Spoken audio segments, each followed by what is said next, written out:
पहली जोड़ी जूते। बच्चे दिन भर बाहर खेलकर धूल से ढके नंगे पैरों के साथ घर लौटे। रामू नामक छोटे लड़के को छोड़कर सब सीधे स्नानघर चले गए और अपने पैर धोकर पोंछ लिए। दादाजी ने ये देखा और रामू से बोले, रामू, तुम भी दूसरों की तरह पैर क्यों नहीं धोते? उसे पैर धोना बिल्कुल पसंद नहीं है दादाजी। बाकी बच्चों ने चिल्लाकर कहा। दादाजी, पैर धोने से क्या होगा? वे फिर से गंदे हो जाएंगे, रामू ने कहा। रामू की बात सुनकर दादाजी हंस पड़े और बोले, ये मुझे एक राजा की कहानी याद दिलाता है। बच्चे उत्साह से दादाजी के चारों ओर इकट्ठा हो गए और उनसे कहानी सुनाने की विनती की। दादाजी ने एक चुटकी सूंघनी ली, आराम से बैठे और कहानी शुरू की। एक बार एक राजा था जिसे अपने पैर गंदे होना बिल्कुल पसंद नहीं था। कुछ कदम चलते ही वो अपने पैर को मुलायम कपड़े या गुलाब जल से धुलवाता था। इस कारण उसके पास अन्य कार्यों के लिए समय ही नहीं बचता था। अंततः एक दिन उसने अपने मंत्री को बुलाया और कहा, मैं चाहता हूं कि मेरे राज्य की सभी सड़कों से धूल हटा दी जाए। यदि ये काम 1 महीने में पूरा नहीं हुआ तो मैं तुम्हारा सिर काट दूंगा। मंत्री डर के मारे कांप उठा। उसने तुरंत राज्य के विद्वानों को बुलाकर सलाह ली।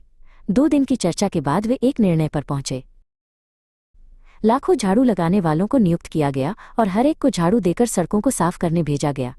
लेकिन झाड़ू लगाते समय उठी धूल ने सूर्य को ढक दिया और सभी यहाँ तक कि राजा भी छींकने लगे।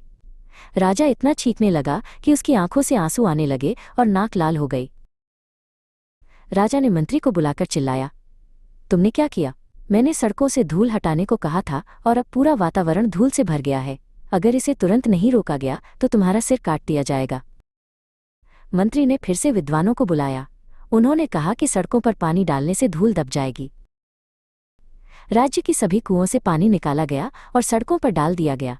परिणामस्वरूप कुएं सूख गए और पीने के लिए भी पानी नहीं बचा। राजा ने ये देखा और गुस्से में मंत्री से कहा, तुम्हें मंत्री बनाना मेरे दुर्भाग्य की बात है। एक समस्या हल करते करते तुमने और बड़ी समस्याएं पैदा कर दी। अगर कल सूर्यास्त तक सड़कों से धूल नहीं हटी तो तुम्हारा सिर काट दूंगा। मंत्री डरकर फिर से विद्वानों से मिला। उन्होंने सुझाव दिया कि सभी सड़कों को चमड़े से ढक दिया जाए। मंत्री ने यह सुझाव राजा को बताया। राजा खुश हुआ और बोला, अब तुम समझदारी की बात कर रहे हो। मेरे राज्य के सभी मोचियों को बुलाओ। राज्य के सभी मोची महल आए। राजा ने उनसे पूछा, मेरे राज्य की सभी सड़कों को चमड़े से ढकने में कितना समय लगेगा?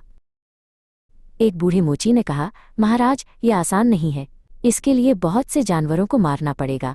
अगर गायें मार दी गईं तो बच्चों को दूध नहीं मिलेगा और वे भूख से मर जाएंगे। अगर बैल मार दिए गए तो खेत नहीं जोते जाएंगे और जनता को अन्न नहीं मिलेगा। राजा गुस्से से मंत्री को घूर रहा था और उसका सिर काटने ही वाला था कि तभी एक युवा मोची ने अनुमति लेकर कहा, महाराज, सभी सड़कों को चमड़े से ढकना महंगा और अनावश्यक है। क्यों न आपके पैरों के तलवों पर चमड़ा चढ़ा दिया जाए? मैं कल सुबह तक आपके लिए जूते बना दूंगा। कल तक मैं आपके पैरों के लिए एक जोड़ी जूते तैयार कर दूंगा, युवा मोची ने कहा। अगले दिन युवा मोची महल आया और राजा को पहली बार बनाए गए जूते पहनाए। ये दुनिया के पहले जूते थे। राजा उन्हें पहनकर बहुत प्रसन्न हुआ। वे बिल्कुल सही फिट थे और उसके पैर साफ रहे। उसने युवा मोची को इनाम दिया और मंत्री को अपमानित करके भगा दिया। रामू, यदि तुम्हें पैर धोना पसंद नहीं है तो राजा की तरह जूते पहन लो, दादाजी बोले। तुम सबको बाहर खेलने जाते समय जूते पहनने चाहिए। चतुराई से सोचने पर बड़ी से बड़ी समस्याओं का हल निकल सकता है। पूरी दुनिया को बदलने की कोशिश करने के बजाय कभी कभी उत्तर खुद को बदलना होता है।